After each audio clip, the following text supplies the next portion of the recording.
We're doing Parashat Shoftim. It starts, Shoftim v'shotrim, judges and policemen, you shall give for yourself in all your gates, which God, your Lord, gives you according to your tribes. And they shall judge the people with the judgment of righteousness. You shall not distort judgment. You shall not recognize faces. And you should not take a bribe, because the bribe or gift can blind even the eyes of the wise and pervert the words of the righteous. Justice, justice you shall pursue, that you shall live and inherit the land which God, your Lord, gives you. Thank you. Okay. Who's it speaking to? Who is the Torah speaking to now? To the people? Mm-hmm. To the people. Singular or plural verb, object here? It's in the singular. Titan lecha. Thank you for giving me the water for yourself. What's the problem with that sentence? I think it's for you. Right. So what's judges and policemen you shall give for yourself. You shall give. So that word for yourself is not normally associated with giving something or appointing something. So we have to learn something out from that. But so it's spoken in the second person singular. Moses is the speaker. So it's obviously not addressed to Moses. And it's in your land. Moses isn't going to be there. So who is Moshe addressing? It can only be the community as a whole. Those who are in charge of appointing the judges. So we'll see how that reads then. Judges and policemen you shall give for yourselves. Excuse me. Then the for yourselves makes sense. What's for yourselves? To you, for your own benefit. Why is it for my own benefit to appoint a judge? Otherwise I live in Lebanon. I live in Lebanon. In other words, is a judge and a policeman comfortable for me or not as a resident of my society? I personally I have a tendency not to like limits. As the Japanese say, a man in tight underwear can't think great thoughts. So the less limits, the more my imagination and creativity can soar. Artists don't like limits. Okay? There's people who like limits in order. There's people who like no limits, to flow. Two types. Reb Soloveitchik said it represents the two aspects of God. The God of infinity, with no laws, no limits. He's just infinite. And the God who restricts himself, mitzam tseim, into a framework, into a system of laws of nature, into containers. And people to varying degrees identify with one or the other of these aspects of God. Okay? So are policemen and laws comfortable? I find them uncomfortable. So I would say it's not for my benefit. It's a nuisance. I really have to stop for a traffic light. You have to keep a certain speed limit. You have to collect taxes. You have to make books. You have to do all these nuisances which interfere with pleasant living. So the Torah may be telling you that it's for your benefit. Because the alternative, that everybody will do what they feel like, and you rely on everyone to do right and good out of their own sense of goodness, is utopian. And at least until the age of the Mashiach, such a thing cannot be. Cannot be. And the net result of anarchy is worse than the worst government, probably. That's Lebanon. That's Pirkei Avot. Pray for the welfare of the government. Rab Chanina, the assistant high priest, says, pray for the welfare of the government. Because without it, every man will lead his own brother alive. And the law is not a terror to good works. Right. And he's the person who said it, was himself persecuted by the Romans for teaching Torah. But he said still, he was against revolutions. Because the wake of a revolution, as in Russia, may be worse than the original tyranny. Because it unleashes all kinds of savage forces, whereas the existing tyranny at least has reached a certain modus vivendi with reality and the need to maintain a government. So that's one interpretation. You shall give for yourself, for your benefit. As Rashi says, Lech Lecha by Abraham. Go for yourself, for your benefit, for your well-being. It's good for Abraham to give up luxury and come to primitive Israel. What's another possible interpretation? Judges and police you shall give for yourselves or to yourselves. For the other people then. The person who appoints a judge is happy about appointing a judge or making a law for somebody else. But he who appoints the judge should himself be subject to the judge. So that's what the Torah is telling us. You who appoint the judges must yourself accept the judges and policemen. And that was the argument I had with Shimon Peres at the rabbinical conference when he urged everyone to make a liyah. How can you, Rabbi, stay at Chutz La'aretz? So I said, it's your socialist system where everything has to be controlled by the government that makes people not want to live here. You treat a person who wants to buy a video like he's a criminal. He has to pay a fine of 2 or 3 more videos. Someone that wants a nice car, you measure his engine size. And if he's a little bit over 1,600 cc's, he's got to pay 200-300% tax on that car. I said, you drive people away. So he yelled back at me. He said, anyone who wants a Cadillac doesn't have to come to Israel. The Mashiach comes on a chamor, on a donkey, not in a Cadillac. I see he's going. Yeah, and I yelled back at him, when you ride on a donkey, then you tell other people. In other words, those who make the system have to appoint it on themselves too. He doesn't pay taxes on his car. Everybody in his Tadrut wastes millions of shekels or dollars of public money in their core enterprises, and they can lose their shirts and the government bails them out. The private sector doesn't enjoy that benefit. You can see a place like the Mashpir here, perhaps understaffed and not really very efficient or doing much. And this is the Torah's warning. Any system of government, those who set it up must be prepared to take on its burdens and restrictions as much as the other people do. Okay? In all your gates. So does that mean you have to put a court everywhere? What would you say? It says you shall make judges and policemen all your gates. Is there a qualifier to that? For everybody coming in and going out as a whole, not changes. Well, is there a qualifier on that? Sharech means your cities, your centers. Your cities and your centers. For example, do Jews have an obligation to set up a rabbinical court in New York? This is a dispute among the commentators, because it says, in all your cities, which God your Lord gives to you. Which cities does God give to you? He doesn't give you New York. He doesn't give you Lakewood. He doesn't give you Golders Green. He gives you the cities of Israel. So some say the whole mitzvah is only in the Holy Land, and some say outside of Israel, you have to set up courts, because it's impossible to live otherwise, as we mentioned. But you don't have to do it in every city. There's a special mitzvah that every city in Israel should have a court. All right? Lishvatecha, to your tribes. What does that imply? That every tribe must have a court. Let's say there's a tribe even with no cities, but there must be a tribal court. And some say, if you have 5 tribes in one city, somehow, each one must have a court. Like a court based on its culture and traditions. And this would strongly suggest the idea of local neighborhood justice. That each group should be judged by its peers. And they should judge the people with a righteous judgment. What's the purpose of that statement? Who's it addressed to? To the Shoftim. Is it? It doesn't say you, it says they. To the This- judges. Huh? To the judges will have to be judged. It doesn't, but it doesn't address itself to it. It says they shall judge. So I would say it's a qualifier on the previous statement, that you who appoint the judges must appoint judges who will be able to give good judgment. And then the next verse may make sense. You shall not pervert justice. Who's that adjusted to? Addressed to? Judge. Apparently, most take it that way. What's another possibility?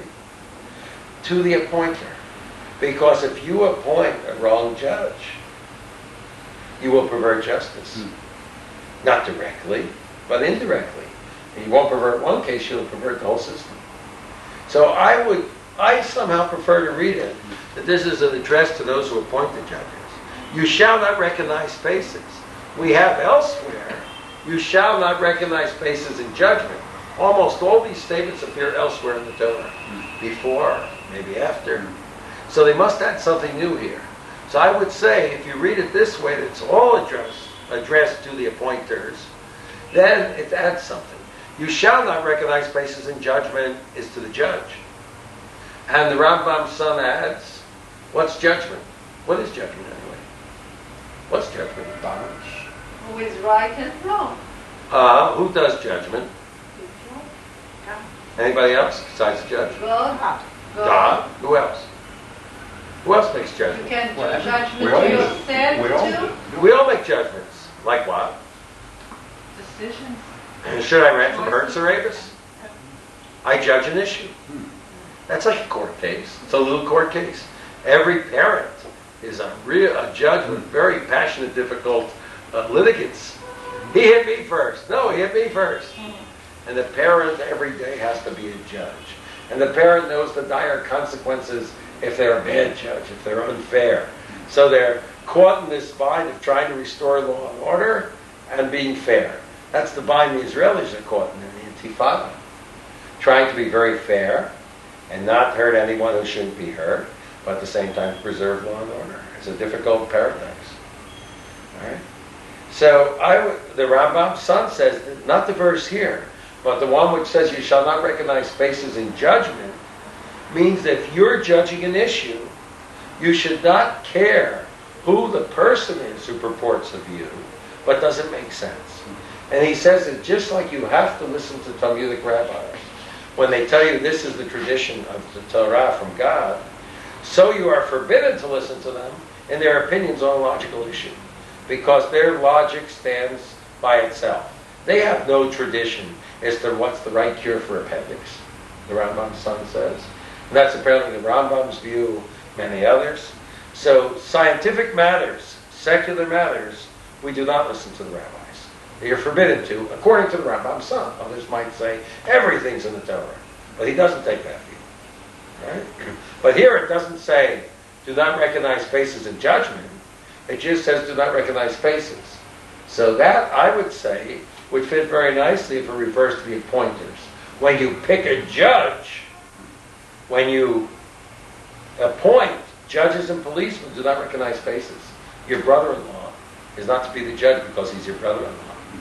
The judge is not to be the judge because he looks magnificent in his Brooks Brothers suit. The judge is not to be the judge because he's eloquent or because he's a very nice man. If he doesn't know the law well, if he's not really discerning and careful, he may not be the judge. And you shall not take bribes. And that's how the Western system often works. It's a political appointment to be a judge. And that's why in such a system, you must have adversary system. You cannot give the judge too much power because he may not be so competent. It's a political appointment.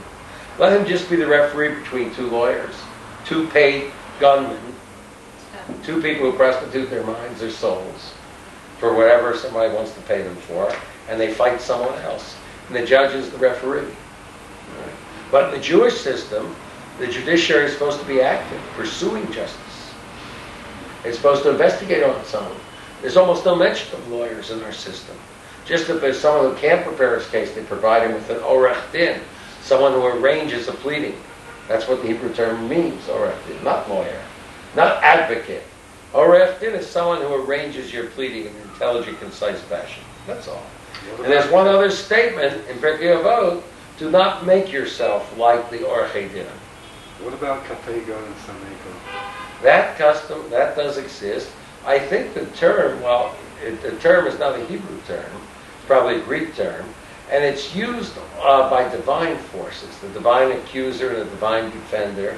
So the term is known, but looking through the Talmud, I have a hunch you'll find it used very rarely for actual prosecutors and defenders. First of all, we don't have a prosecutor. We have a public prosecutor. The judge, on the contrary, they're supposed to try, if possible, to find grounds to free someone. And we let the ones with zechut speak up first, or the younger ones, lest they'll be afraid to air their opinion against the older ones. So our tradition is no prosecutor. No such thing. We have persecutors, unfortunately. Rabbis who chase other rabbis. But the Medrash Rabbah, Kohelet 3, section 15, says clearly, God is always with the pursued. And that's why he picks a sheep rather than a wolf for his sacrifice. Because the sacrifice goes instead of me. It's a vicarious sacrifice of my own body. And I'm to identify with it, put my hands on it. And God wants me to identify with the pursued, not the pursuer. And that Medrash says that if a tzaddik, a person who's otherwise a tzaddik, pursues a rasha, a person who is generally evil, God's on the evil one side. People are not to pursue each other. That doesn't mean you don't criticize each other. But there's a difference between criticism, which is particular points, which you think the person's doing wrong, and a total attempt to destroy or put down or discredit the person, which is unfortunately the way some tzaddikim, some great Torah scholars act toward others, to the unfortunate bad reputation that gives to the Torah. All right? And we say that a person can't help being affected by benefits he receives from others, no matter how wise he is, no matter how intelligent. So a person who's received a benefit from others should not judge their case. Now, excuse me. Tzedek, tzedek, tirdo. Justice, justice you shall pursue. Not other people, justice. That you should live and inherit the land which God, your Lord, gives you. I would say this refers to the whole people, not to the judges. To the people as a body appointing them. The problem here is the word tzedek, tzedek. Justice, justice. Why do you feel it says twice justice?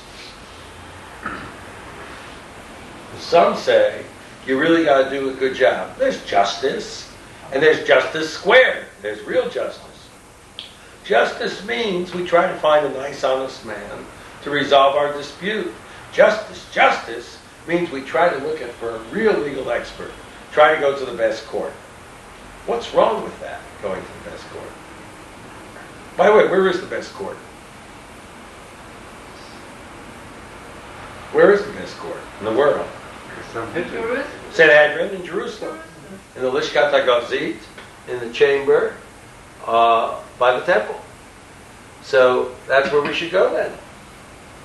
It's very interesting. Justice, justice you shall pursue. Rashi says, if I recall, to seek a good judge, a good court.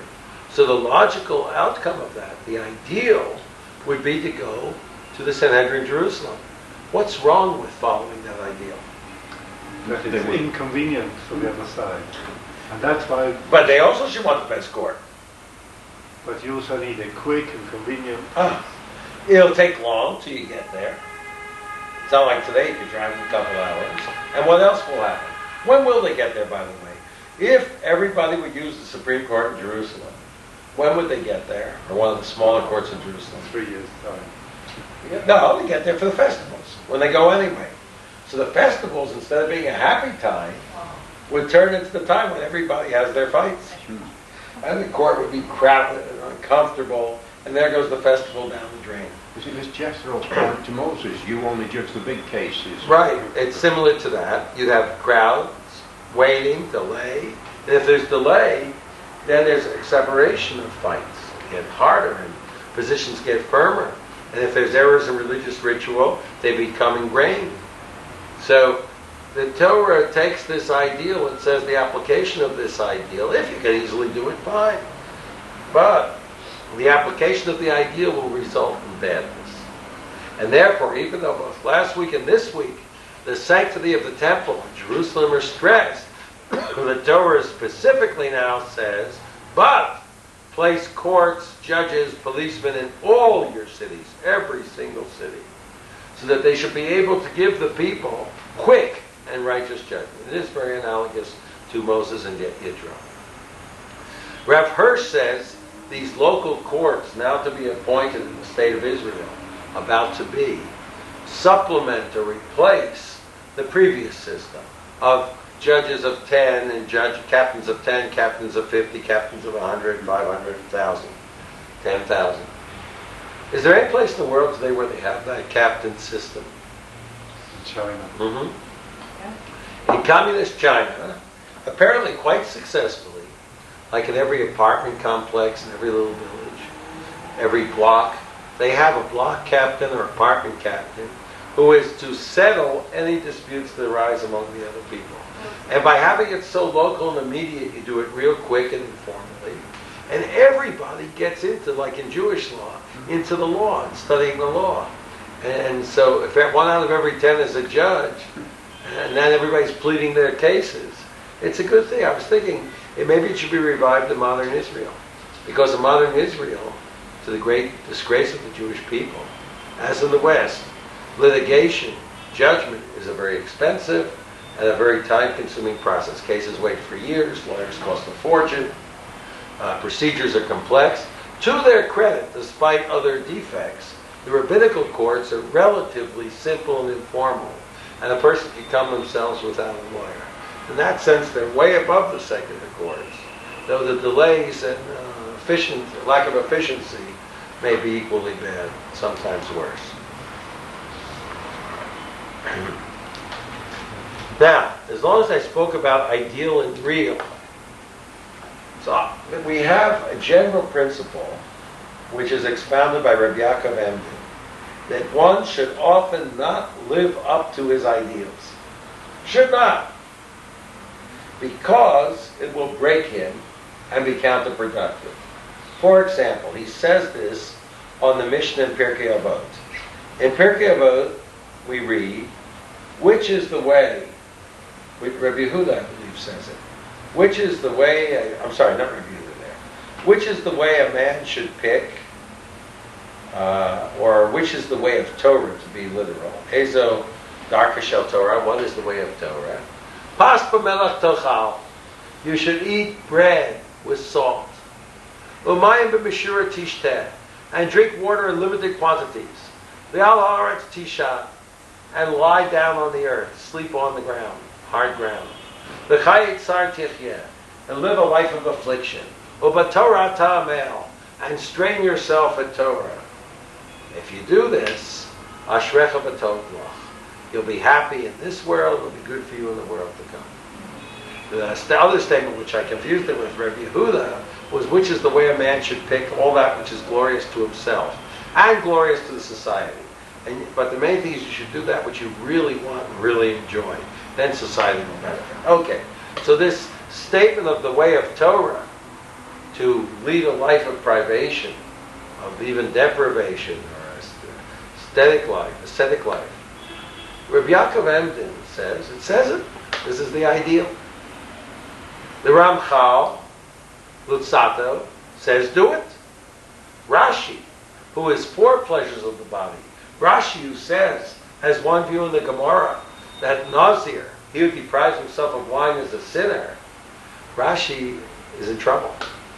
So Rashi says it means, even if you are in such a circumstance where you have you have to live in deprivation, learn Torah anyway.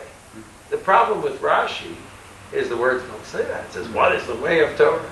Or you could say the way is even this, but I would say Rashi's reading in. The Ramchal is fine. He takes it as it says it. The problem with the Ramchal is Jews, even most great rabbis, don't live that way. That's the problem with the Ramchal. So I would say the best interpretation to my way of thinking is Rabbi Yaakov Fogelman's. He says the words mean what they say. This is the ideal. But you shouldn't do it. Because of your temperament, habit, constitution, health, this will break you and you'll become depressed and tired, then you'll learn less. It's counterproductive. So that Yaakov Fogelman is a model for many things.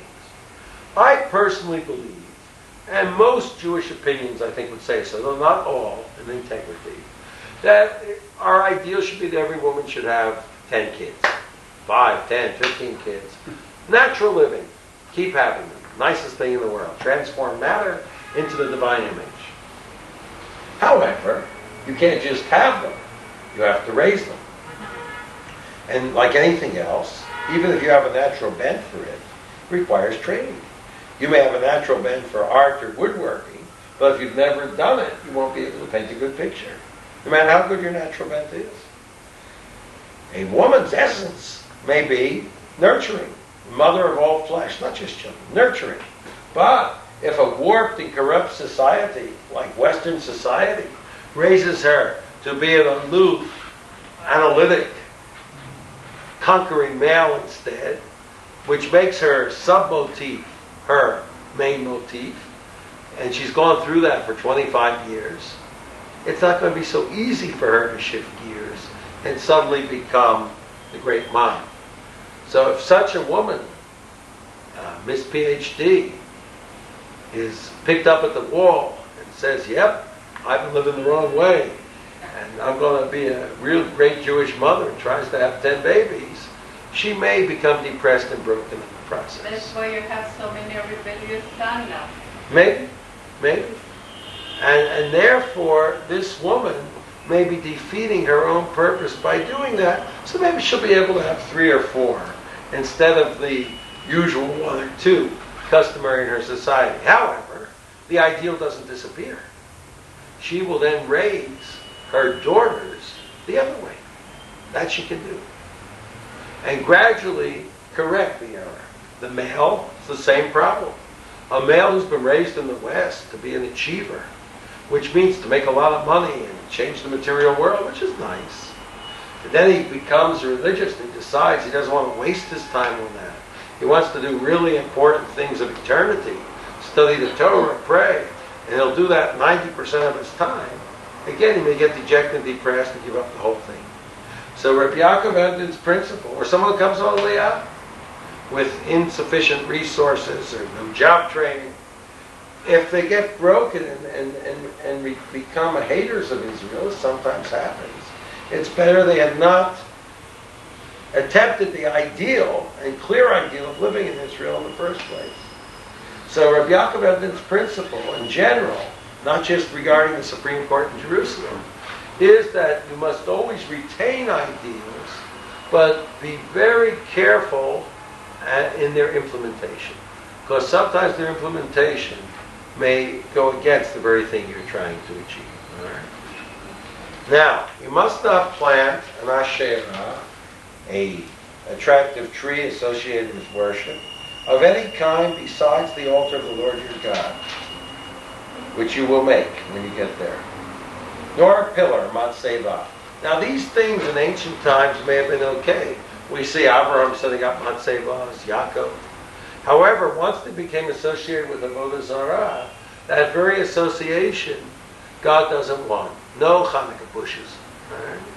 So this law may have vast implications. No wooden platform even, no plantings anywhere near the Temple Mount. Reb Levenschal wanted to ban all public gardens in the Jewish quarter. And then there's a separate law not to have gardens in Jerusalem because of the odor of the manure. And Jerusalem should have nothing unpleasant. However, today with odorless chemical fertilizers, we might, and people do, take exception to that. Also, we don't have a temple today. Chapter 17. No blemished animals are to be sacrificed. That's the abomination to God. And if there is an idol worshiper in your midst, don't do anything. Check it out. The Torah warns you, as by the Aaron the Gachak, the city which goes to idol worship, that you must investigate very, very thoroughly before you do anything. But if it turns out it's true and properly witnessed, they are to be killed, to be stoned. And 2 or 3 witnesses is no different. 2 or more are all the same. And if one is disqualified in a large group, it can disqualify the whole group. Are required to kill him, not by one. And the witnesses throw the first stones, then everybody. And get the evil out of your midst before it corrupts. Now, if 2 witnesses come and they testify that A killed B, 2 other witnesses may come and testify that they are false witnesses. That's not the same as testifying that their testimony isn't true. For example, the other 2 witnesses don't come and say A didn't kill B, it was Z. That's 2 against 2. The other 2 come and say these people have committed the crime of being false witnesses because they cannot be witnesses because they were elsewhere at that time. So if after proper investigation, the second witnesses are accepted, what happens? Does anyone remember?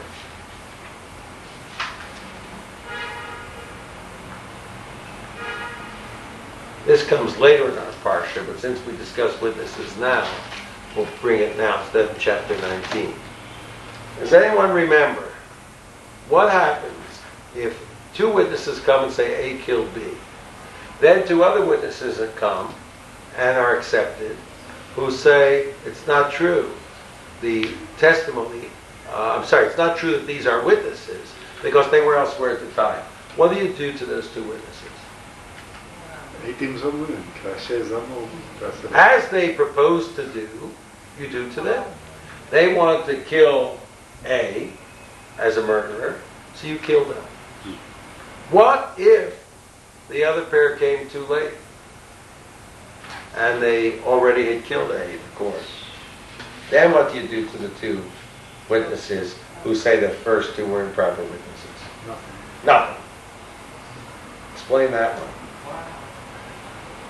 If they had attempted, in effect, to kill the accused, you kill them. If they succeeded, you don't. So where's the joke? But you would know anyway. You would know if they were right or wrong. That's another problem. The Torah says you to believe the second set if they're checked out, and you believe the second set. Well, it's as if no one turned up. If they turn up late and it's already been done, isn't it? You can't. Well, you could say that procedure's over, but the procedure of accusing these other people of being false witnesses or being not witnesses is just starting. But the Torah says, as they propose to do, and the Talmud deduces, as they proposed to do, but not as they did. So you could just say this is an arbitrary law of God. After all, who knows who we really should believe? So God said, in this case, do it. That may suggest the Ramban. The Ramban says like this: if they had killed him, he must have deserved it. Because God would not let him be killed if he didn't deserve it. Nor would he let his righteous court, among whom he dwells, he has lots of verses for that God dwells among, do such a mistake as to kill someone. That's what the Ramban says. I found that most difficult. Why? It doesn't fit the Naboth case, does it? Naboth got put to death by two men who falsely accused him. Right. But maybe you'd say that that was because the court was in the seceded 10 tribes and therefore it wasn't God's court. Maybe. We're speaking of the Sanhedrin here. Jezebel was an evil woman. So Actually, it's not just the Sanhedrin, I think, anymore, huh? I'm sorry? I said Jezebel was an evil woman. Yeah, So. yeah. Good point. Very good point. I didn't bring a case, but I just brought a principle. In other words, it's assuming that bad things won't happen to good people. Right. Or at least terrible things won't. But terrible things can. We say in Pirkei Avot, Rabbi Yannai at 4:19 says that it's not in our hands. We can't explain neither the tranquility of the wicked nor the suffering of the righteous. So, also in Gemara Kedushin 39b, we have a statement of Rabbi Yaakov that Schar mitzvot b'hayal maleka, that the reward for mitzvahs is not in this world. Now that one I could deal with. He might believe punishments in this world, just not reward. But the other one seems to imply both sides. So I find the Ramban very difficult. And can a Supreme Court of Sanhedrin make a mistake? Yes or no? The Ramban, elsewhere in this parsha, clearly says no. That God's with them, he must listen to them, they're always right, ipso facto. There's a simple proof that that's not true. What's the proof? I say that the righteous Sanhedrin can make a mistake. So why there are witnesses then if you cannot? That's Why the do they need procedure. witnesses then? That's the procedure by which God told them to act. But I have a simple proof that Sanhedrin can make a mistake. Very simple. In the sin offerings, which we have in Leviticus, it says clearly if the whole people sin, if they do a sin that's hidden from the eyes of the community, and who's the eyes of the community? We say the Sanhedrin. So according to our tradition, there's a special sacrifice to be brought when the Sanhedrin is wrong, and everybody sins as a result. You could say, no, a major sin, though, as I say elsewhere, the Rambam seems to imply they won't do anything wrong. Plus, can there be an evil Sanhedrin? Sure. Reb Shimon ben Shatach, over a long period, purged the Sanhedrin of Sadducees. And they made a big holiday to celebrate it. So I find that Ramban very difficult. I have another answer.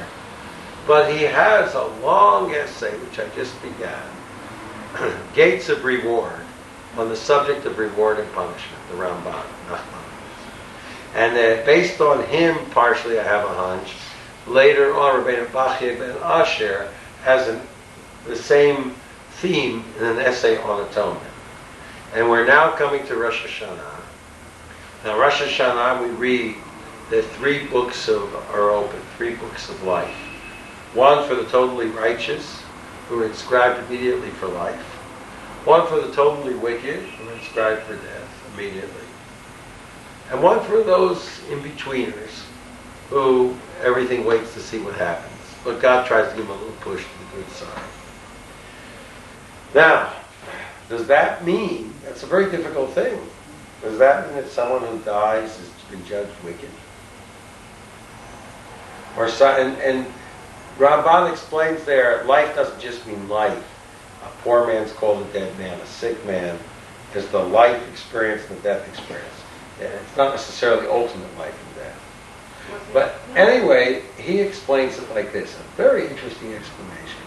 He says the book of life for the totally righteous. That's not the book of judgment for the totally righteous. What's the difference? It's the book of who should live in this world. And it only involves certain specific good and bad deeds which are determinative of your faith in this world. But not everything. So the Ramban there postulates sort of a middle position. Not that there is reward and punishment for the individual of this world, and not that there isn't, but sometimes there is, or for certain types of deeds.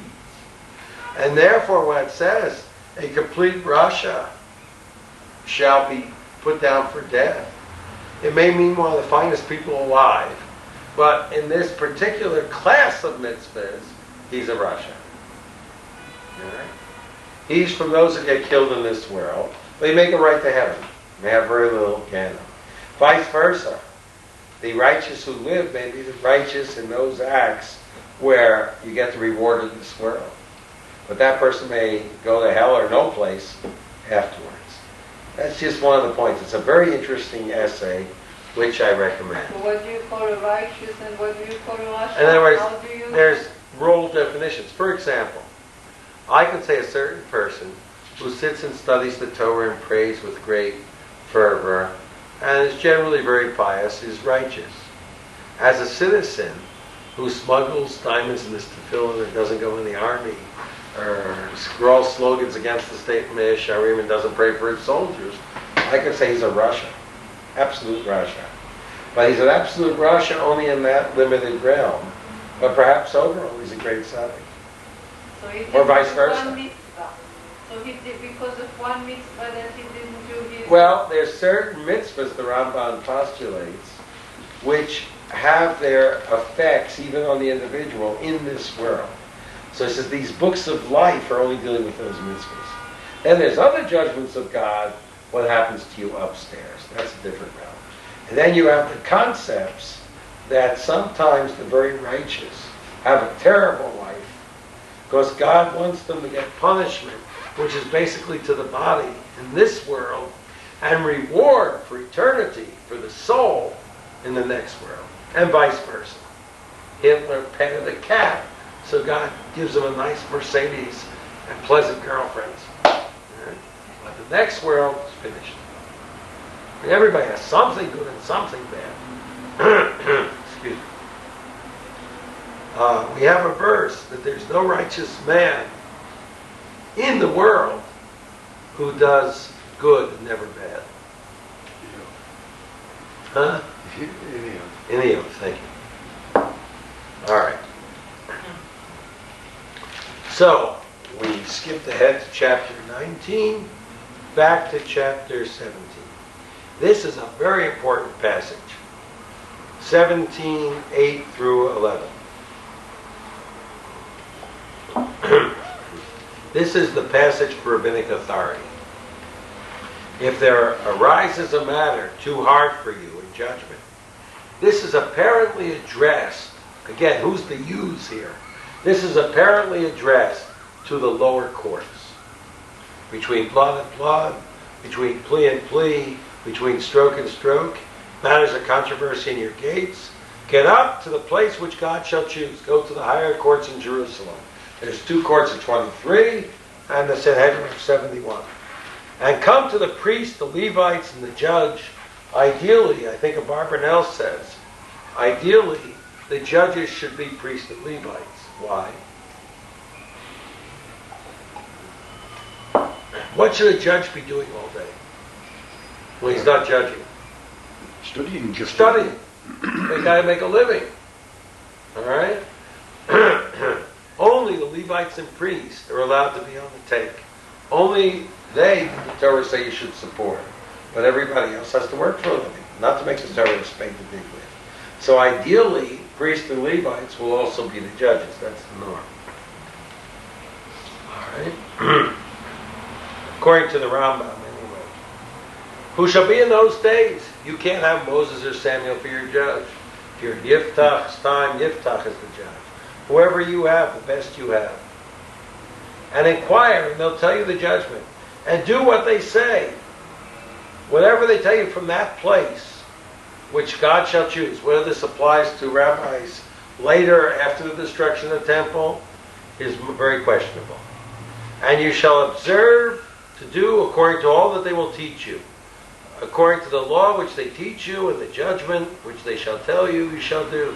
You shall not turn aside from the sentence which they shall declare to you, to the right hand or the left. Now, that last expression, to the right hand or the left, is superfluous. I tell you, obey orders. Do not depart from orders. I don't have to embellish it to the right or the left. What's it mean anyway, to the right or the left? Anyone have a suggestion? What does it mean, right or left? I mean, how do you go right or left? Today we use the terms right or left for political and religious views, but I don't know of such a term in the Torah. So they say, the exact way. Don't depart from what they tell you. It's a funny term, right? To the right or the left. I'm sorry? Don't add on, but where do we see the right and left mean to add on or subtract? Because if he tells you to go to the right, you go to the right. If he tells you to go to the Fine, left. so I said, do according to all that they tell you. Why must I add those words? You could say it's emphasis. But the rabbis, Rashi, and the Ramban say like this. Doesn't matter whether it's right or left. If they tell you left is right, and right is left, listen. Because the alternative, again, anarchy or chaos, where a person makes his own determinations is right, is worse. So Ramban here brings that questionable doctrine that I mentioned, that they're always right. Even when right is left, they're right. That's the Ramban. Rashi says similarly. Listen. And that there's even a very nice justification for that view. I think it's Rabbeinu Bachye. He says that, look, maybe indeed sometimes they're wrong. And when they're telling you right is left, you're right and they're wrong. But it's not likely. And the overall success of society will be much greater if nobody questions them. And if they make a few little mistakes, it's all right. There'll be many more mistakes if people become their own determinants of right and wrong. That's cute. But how do you then explain the Rav Eliezer Hukanis, that he was the only one whose students seemed I was thinking about that. Understand that. Yeah, Rabbi Eliezer Ben Erkanis refuses to accept the majority opinion. He was the greatest scholar of the age according to Maimonides. He was Maimonides' hero. And he refused to accept the majority opinion. He knew he was right, and they excommunicated him until his death. Very sad story. And I always said, we always read it like they're right. How do I know they're right? Maybe he was right. But he's supposed to go by majority, but he said no. And so I thought maybe his dispute was after the Sanhedrin. It was in the later period, after the destruction of the temple. But he was right. Yes, but I'm saying maybe he wouldn't accept majority then. Maybe his view was that only in the time of the Sanhedrin did you have to follow the majority of the Sanhedrin. Maybe, I don't know. I always wondered, what did he do with that principle of after the majority? Sefer HaChinuch says you must always go after the majority. It says because people always differ on the truth, so that it's more likely that the majority is right than the minority. But it's difficult. Now, there's a Jerusalem Talmud passage brought by the Chama Leibowitz, which interprets it the other way. You mustn't depart from his words to the right or the left. Only if he tells you that right is right and left is left. So if I remember, Ketav Kabbalah, I think that's the book, attempts to reconcile these positions. It says like this: depends who you are. If you are not very learned, so then assume they're right and you're wrong. Even if they say right is left and left is right. Assume it. Something you don't know. It's complicated stuff, law. And even if you're learned, if you haven't researched it properly, assume they're right. But if you really make a thorough investigation and you feel you're on the level to do so, then you're not allowed to obey them. If they tell you right is left and left is right. So that your Shami might be the basis of Rebbe Eliezer ben Hyrcanus. This itself may be a dispute of how you're to go in the tension between adherence to truth and adherence to law and order. Difficult problem. Okay. But doesn't the Gemara give you the answers to all your problems? Halavai. Gives to a lot. I remember when I was very naive and first going to yeshiva, I was about 16, 17 years old. And I had a very nice Catholic friend in college. I was also going to college, so I must have been already about 18, 19. And I was trying to convince her that our religion, the Talmud, every possible situation is put, and there's no uncertainty. We have an absolute answer for everything. Afterwards, I realized it's not true. I somehow got that feeling out in the yeshiva, but it's just not true. Many matters remain undecided.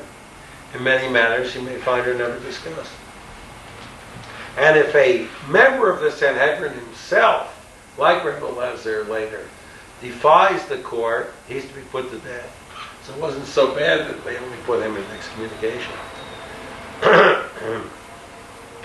Now, when you come to the land which God your Lord gives you, possess it, and say, I'll put a king over me like all the nations around me, you should do it. Som Tosim, place a king over you, whom God shall choose. It has to be a native-born Jew. That's one position a convert may not achieve. But that king must keep his spirits down, and he himself must be subject to the Almighty. The king cannot multiply horses and bring the people back to Egypt to get horses, and he may not have too many wives. 18 is okay, but no more. Concubines may be unlimited. And we want him to be a king, not to be a wencher. And Shlomo's mother adds in Proverbs 31, 1-9, not to spend his time drinking wine and carousing. King is to be a king. So Rambam goes by the Gemara, which concludes that this is one of the mitzvahs. But Rav Hirsch points out they're not supposed to appoint a king until after the conquest, to make it perfectly clear that the main function of a Jewish king is to be a popular Torah leader, not a military leader, though he's also that. And they had to conquer Amalek, and the land, then you worry about the king. Abarbanel disagrees. He says this is like the spies, according to some. This is a concession to their weakness. If you're at such a low level, you feel you have to have a king like the other nations, do it with these restrictions. But it's really better if you don't. It's only if you say, I want a king like the other nations. The Abarbanel was the assistant to kings, like a prime minister. And he experienced their capricious and wild aggression and rejection. He was a big Democrat. The Rambam was for kings. Sefer HaChinuch goes further. He says all positions should be hereditary, not just kingship. The Rosh Hashiva, everything, every position in society should go on to their sons, unless they're not God-fearing. He's very much sort of like divine right of kings.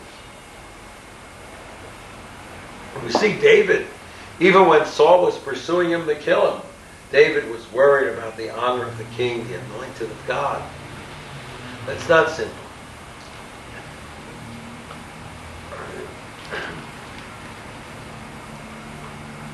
And the king has to write himself a second Sefer Torah and carry it with him all the time, except when he goes to the bathroom or something. He eats, he carries it with him, he goes to war. It's a constant consciousness raiser for the king, the Sefer Torah which he wrote. Some say it's only Deuteronomy, but others say it's the whole Torah. Because he mustn't be lifted above his brothers. He mustn't become proud.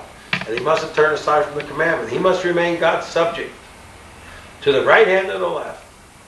Here, it'd be much harder to say right and left means the right is right, unless it may mean that same idea, that he can't use his own judgment.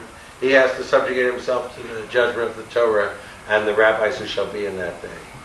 The Torah itself commands one to listen to the rabbis.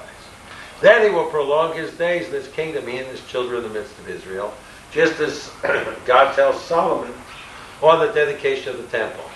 Chapter 18 gives the dues of the priests and Levites from the people, and the right of every Levite to be part of the temple service. No clique of Levites can exclude others, like the clique of professional beggars and their friends, the guards, exclude legitimate beggars from the law. And then when you come into the land, you mustn't do the abominations of those nations, like passing their children through fire to Moloch. Anyone know where they did that in Jerusalem?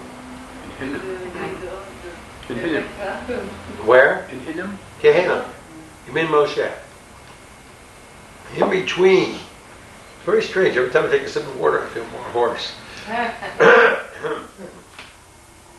In between Yemin Moshe and Mount Zion, Gei Ben Hinnom, is where they passed their children through the fire. I thought today, when they have cheap, Western-style rock concerts in that very place, Israeli families are passing their sons and daughters through a pagan fire, just like they did thousands of years ago. And Horrible. you would call this idolatry? Akin to idolatry. Yeah. Worship of the body and its pleasures, wild sensual rhythms. Yeah, very close to it. Dionysian And rites. so where do you put them? You say, well, the city where there is idolatry, you should burn it. So if you There say it's that, formal idolatry. Formal idolatry. Formal idolatry. Whether one should destroy the idols in the Israel Museum, I don't know. Most of them are negated already. They're no longer worshipped. However, they had a New Guinea exhibit with real idols. Maybe we should have. Who knows? Now, there must be no sorcery and consulting the dead. God will send you prophets to tell you what's going to happen, what's His will. Like me. You didn't want to talk directly to God on Mount Sinai. God approved the Misnagdic religious humility to feel that I'm not worthy of such high contact with God. Moses will give over the message. And people like Moses, no Jesus, no God figure, a prophet will give over the message. No divine beings. And you better listen to the prophet. But if the prophet says something which God didn't say, then you kill the prophet. And Maimonides gives an example. Prophet says 100 things will happen, and only 99 happen, kill him.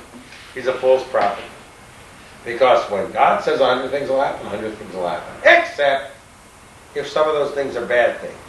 And we have a principle, God will always change his mind, so to speak, about doing bad when people repent. Otherwise, everything must come true.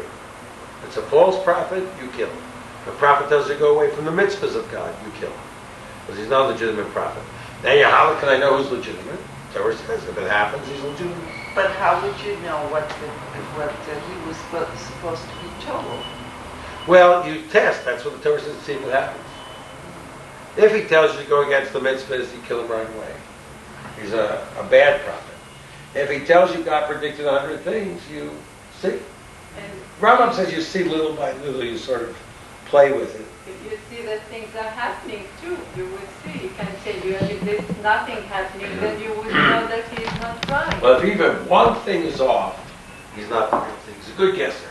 That's all. Chapter 19.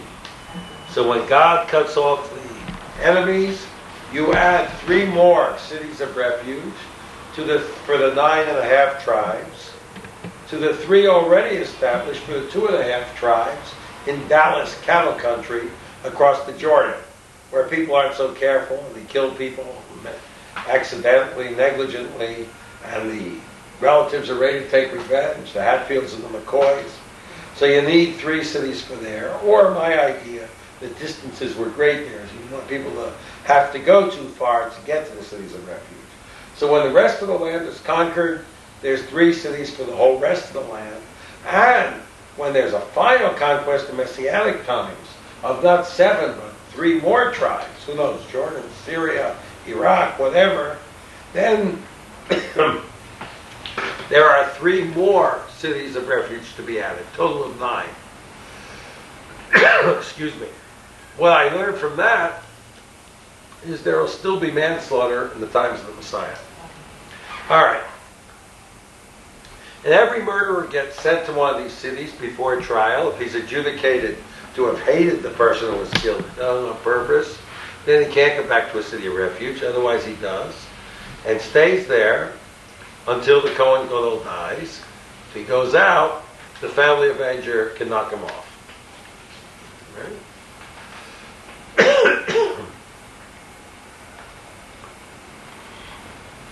One's not allowed to remove his neighbor's landmark. Hasagat Kabul, which is extended to taking away someone's livelihood by opening a competitive business.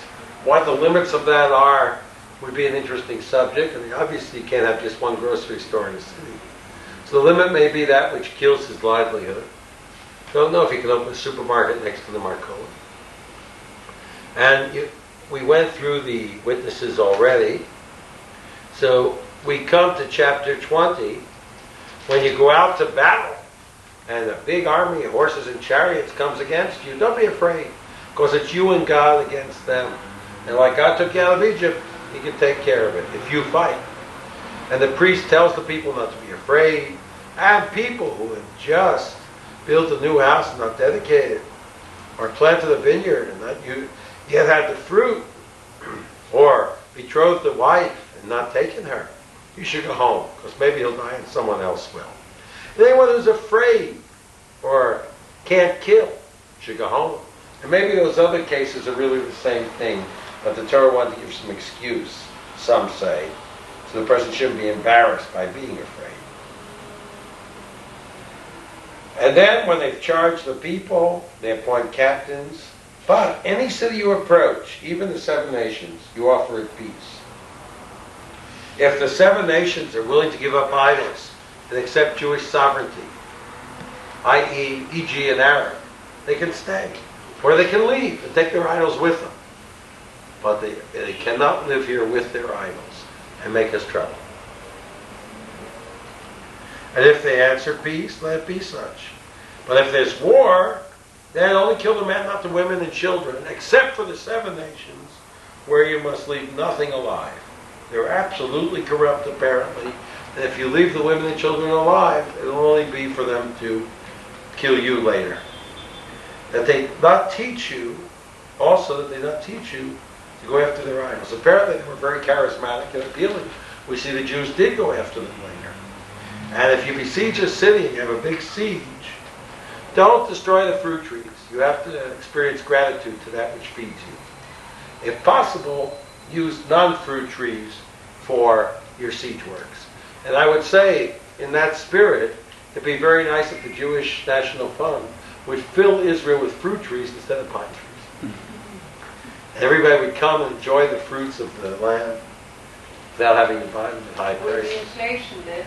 You have to water them though. Well, Pine trees. so they would. Chapter 21. If someone's slain, you mean they take more water than the pine trees? I think so. Yeah. The pine tree doesn't get watered at all. But the olive tree also doesn't. So plant olive trees. Chapter 21. If a person's slain somewhere on the road, you find a corpse. You don't know who killed him. See, the elders of the nearest city, the Sanhedrin in Jerusalem supervises this. The elders of the nearest city come out, and they, after measuring, and they take a heifer, which was never worked, like the red heifer, which never had a yoke on it, a symbol of young, free, spirited life, and they bring that down to a rough valley, which can't be plowed or sown, and break its neck there. And the priests come, who are in charge of such rituals, and the elders of the city, and the elders wash their hands. They say, our hands have not shed this blood. Would you suspect the elders of having killed him? No. That means if they didn't do their job as elders and provide escort for the man as he left, and food when he was there perhaps, then they may be ultimately responsible for his death. And some say, if they didn't provide work for the murderer, it could be the murderer killed him because he had no money. So when such events happen, it behooves the elders of the nearest city to make a declaration and check themselves if that declaration is correct. To remind themselves of their duties. I don't know if they can make the declaration if it's not true. So our hands have not shed this blood, neither have our eyes seen it. Forgive, O Lord, your people Israel, whom you redeemed. Suffer not innocent blood to remain in the midst of your people Israel, and the blood shall be forgiven them. So you shall put the innocent blood away from the midst of you when you do that which is right in the eyes of the Lord. He did the whole parsha. And finally, in this Haftorah, we get to the point which the Jews crave. We're getting toward the point anyway, where God doesn't say to others, Nachamu, Nachamu, Ami, comfort you, my people, but God says, Anochi, Anochi, I am your comforter. And what are you afraid of men? So God's reestablishing his direct, intimate relationship with Israel after Israel was so distanced itself from him. And he now announces himself as their direct comforter, and it will happen soon as we go through the 7 Haftorahs of consolation. That's it. Same time, same station next week.